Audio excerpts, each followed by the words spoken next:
introduce our speaker for today. He is a certified business continuity professional and the president of RenovoData, Mr. Chuck Cook. Chuck, you can take it away. Thank you. Appreciate it. And thanks to everyone for joining today. On today's webinar, we're going to cover several topics around planning and why it's important. We're going to cover the top 5 reasons why you should have a plan, actually provide a little self-assessment question and allow you to think about where you are in your ability to recover, and we're calling it the recovery maturity curve. We're going to talk about the role of upper management and how key that is, the principles of disaster recovery and business continuity planning, the underlying pieces, the elements and best practices around building, updating, and testing your plan. Today's presentation is designed high level with a spattering of jargon and some dives into elements of the IT disaster recovery. There's 2 terms I've just used. One is called DR plans. The other is called business continuity plans. Think DR as IT disaster recovery, and BC plans are the other departments, business continuity. What are their workarounds? So they're interchangeable in that they rely on each other. Today's focus is a little more on the IT side, but it does support the overall business continuity. So top 5 reasons. Disasters happen. We know this. They look a little different than they did back several years ago where we focused on natural disasters. We'll talk more about that in a moment. 2 is shutdowns are very expensive. We're finding that regulators are requiring IT recovery plans in many industries, and it's encroaching in the transportation world. Also, you can lose business if you don't have a plan. Your dream customer might actually require the option to review your plan. And then with some insurance coverages, they may also require you to have a recovery plan in place. So when you sum it up, if you have a disaster, your disaster doesn't just affect you. It affects your customers, your vendors, and it'll affect your bottom line. So taking many forms. When I first got in this business, we focused on natural disasters. What happens if your building burns down? Flooding, wind damage, things that take out your building. But what we found over the years is, even though that's extremely important, the human element and the others are playing a role that impact the availability of your IT systems just as much.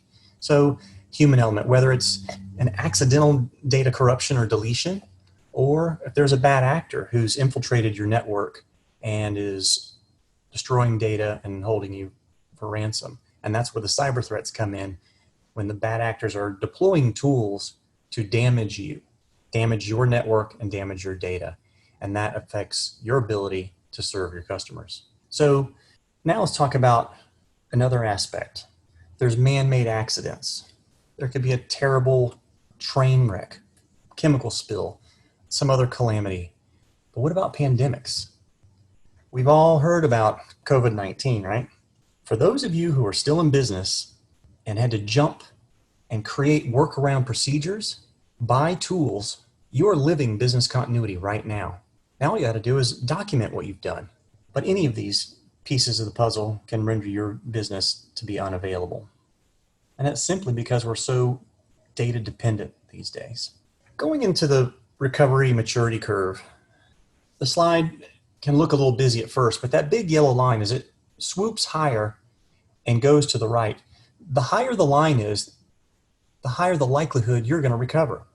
And then from left to right, level 1, 2, 3, 4, and 5, this is a way of easily condensing and allowing you to think about where you are on the recovery maturity curve.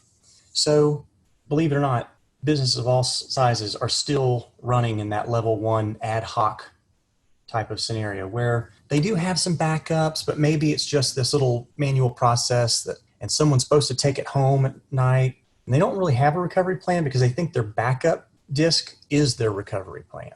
And this is the scariest place to be. Up leveling to level 2 means that you've put some things in place, and even though the products, you have one product here for your anti-malware and one product here for backup, and you have a loose plan, you know that you're going to call your IT guy, and you're hoping it's going to bail out. This is a very common place to be, where at least your ability to recover is in place, but the likelihood of a full recovery could be compromised. Now, level 3 is a nice spot where we like people to minimally be, where they've talked to upper management, they have recovery objectives understood, they have recovery procedures, so they know who's going to do what, but there's still some prizes that come in. And when you get beyond level 3, these are people who not only have a documented recovery plan, they understand, oh, we validate our backups every 3 months, or they have some procedures in place. They're testing and exercising. So you test data backup and you exercise a plan. So when I use those terms, that's what I mean. And then finally, you get to level 4 and level 5. Resilient means you have a mature recovery program in place. It's part of your culture. You do regular tests and you have the highest likelihood of recovery. Love everyone to be here, but it starts with upper management.